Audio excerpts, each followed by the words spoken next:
think we can discuss that until tonight probably, but it's very, very hard to hit the right layer, and I think all of us don't really know where we are, no matter what we are using.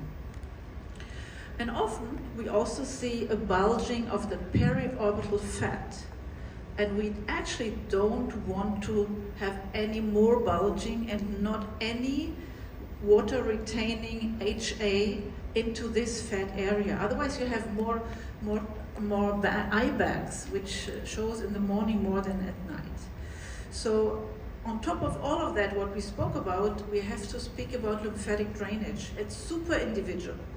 Some patients with no treatment before show lymphatic drainage issues in the morning. When they get up, they have a swelling around the eyes. So there are many different issues to think about when you think about the tear troughs. So all these three ladies, I think, are overdone.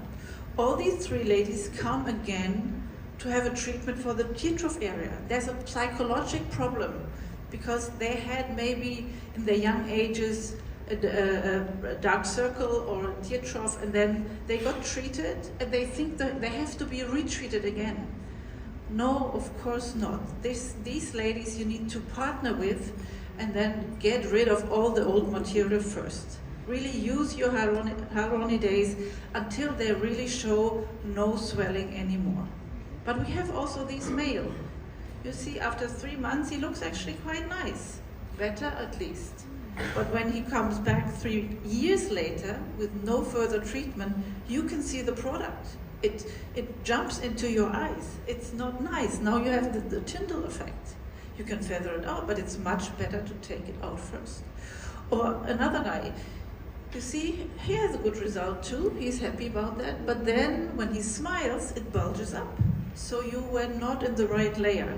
It's super hard, even for somebody who's done it 20 years plus. It's really, really difficult. So how can we avoid all these non-wanted complications?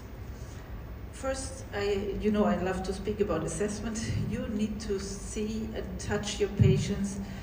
Look, is there really a skin laxity? Is there volume loss on top, or is it only skin laxity? Did previous surgeries have been performed in this area? Because then all your lymphatic drainage is different. Even a nose surgery can interfere with your tear trough area. Edema, yes, no, and we spoke about the lymphatic drainage. And of course, many of the more Eastern ethnic groups, they have also pigmentation in this area. You will not get rid of the pigmentation by using HA in the tear trough area. So in my hands, I'm not a mixing person. I want to say that here because I respect the rheology of each product. In my hands, I choose, depending on the assessment, what kind of product I'm using. And there are only a few products on label in this area, and you might look it up. And I want to have, for a volumizing product, something which is not water retaining. So maybe it's unpopular to say, but I love to use a high G prime product in micro droplet techniques. So this is for me CPM HA 25.5. And then if you still need more, you can add something more liquid, or the on label are less HA containing, but it's in some cases even not necessary. You need to know your product. You know, there are studies to compare products, how they really integrate, how much inflammation they will do, how much water they will retain. You should read the publication, and of course, challenging is the anatomy. We spoke about it, and if you look at it, really it's millimeters or less than millimeters we want to hit. It's not easy. We spoke, Dr. Friedman spoke about that, needle or cannula. I think it has a lot to do with your own skills. I think you can be safe if you know your anatomy with both techniques, but you have to be skilled. You can be very brutal with a cannula in this area, then you have a lymphatic drainage problem because you disrupt the very tiny, thin lymphatic vessels.